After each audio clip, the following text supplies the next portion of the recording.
red emperor. Second drop. Second drop. Have a look at the colours. Isn't that fantastic? Now these are great sport fish. They fight hard. They really go, Peter, hurry up. We're going to quickly nip those hooks out. I'll show you how well these fish release, because they really will. Now have a look at that. Isn't he fantastic? Watch this. We can easily release him. If we just get out in the patio. They don't tend to blow up like other fish. Look at that. Straight down. He kind of slipped, but they really don't blow up. So when you put them back, straight to the bottom. Fantastic.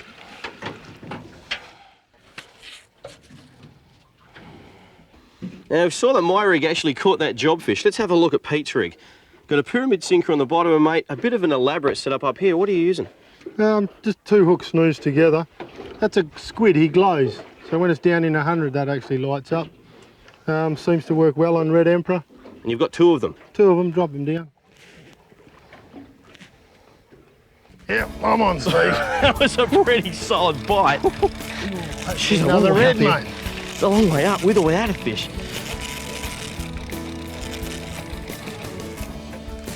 I'll call it for a red, mate. Call it for a red early? I reckon, little red.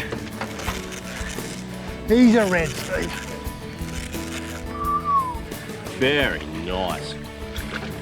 Same size as the last. They're biting as soon as it hits the bottom. Certainly are. Now, you notice I didn't gaff that fish. Why would you want to put a big hole in the side of its head?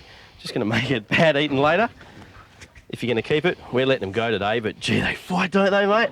Nalu fishing, eh? Isn't it great? There you go. They go back so well. Don't they?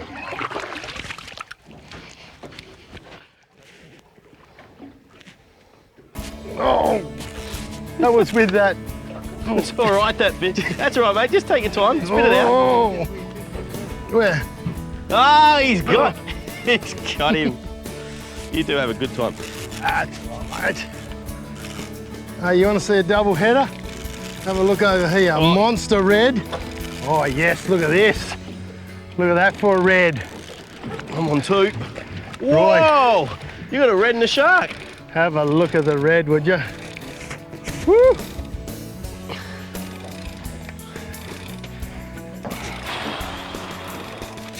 That's one big That's old a man. mighty red old fish, emperor, boss man. Oh, you beauty. Have a look at that.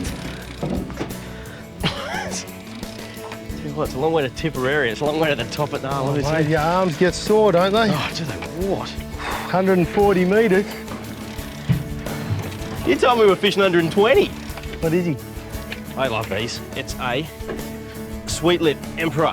Oh, that's nice. 3rd great eating species off the reef. That's a beautiful sweet lip emperor, but hey. And a bit of a red. A bit of a red. That's a lot of a red. That's about 8 or 9 kilos. How fantastic. Nalu with blue water boat hire. Doesn't get much better than that, does it?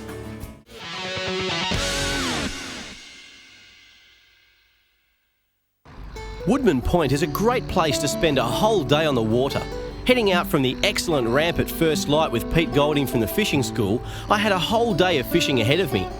Parmelia Bank is such a great place to fish because the habitat lends itself to a huge variety of different species. We were going to start with the smaller stuff. Pete and myself are here just off the tip of Woodman Point. A little bit brisk actually, only about, what do you reckon, 2 degrees? Yeah, 2, maybe 3. Maybe 3, yeah. And we're going to catch some fresh squid for bait for the King George that live just out here on Parmelia Bank. I'm going to show you how to do it. It's really easy.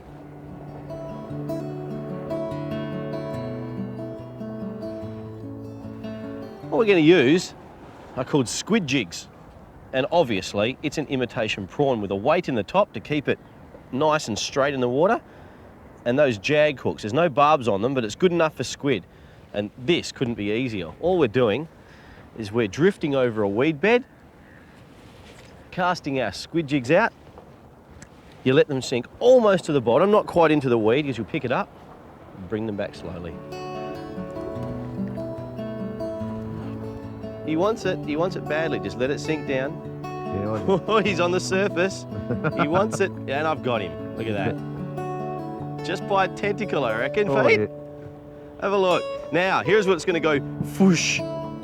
Little I've tiny. got one Oh, too. look at that. That's beautiful bait size. And I've got a nice one here too. Oh, look at that. That's a bigger one. Right. Oh, now, mate, Now I we want to, got- don't get my boat dirty, mate, because you're going to be cleaning it. Grab him. Here. Oh, Pete, Pete, Pete, You Pete, bastard. Pete. And we've got dirty black stuff everywhere. Oh, you're cleaning it. That's it. Peter, that's the last time I'm bringing you. It's on the camera. It's everywhere. Well, Pete from the fishing school can teach you how to fish. He can also teach you how to spray paint the boat. So I reckon before he makes the boat any dirtier, now I've got it all clean, we'll head out and find some KGs, eh, Pete? All right, not a problem.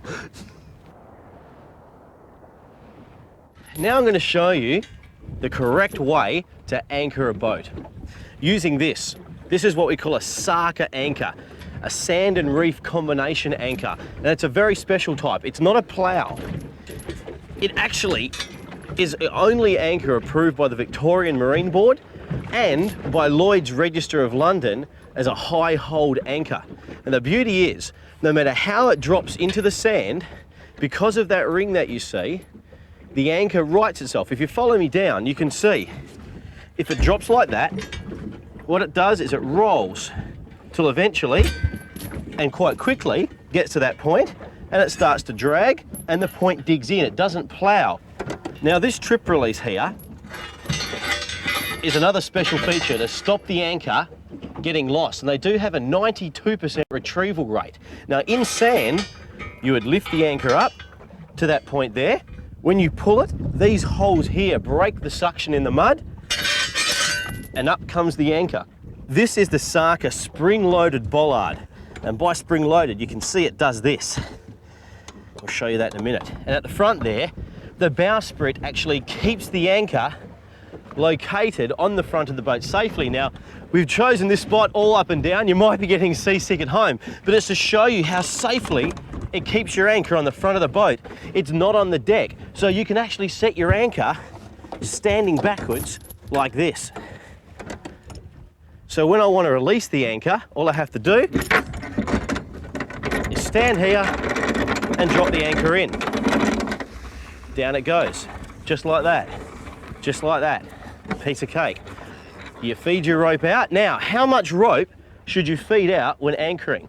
The rule of thumb is 3 to 1 in sensible conditions. Now that means I'm in 5 meters of water here, so I let out 15 meters of rope.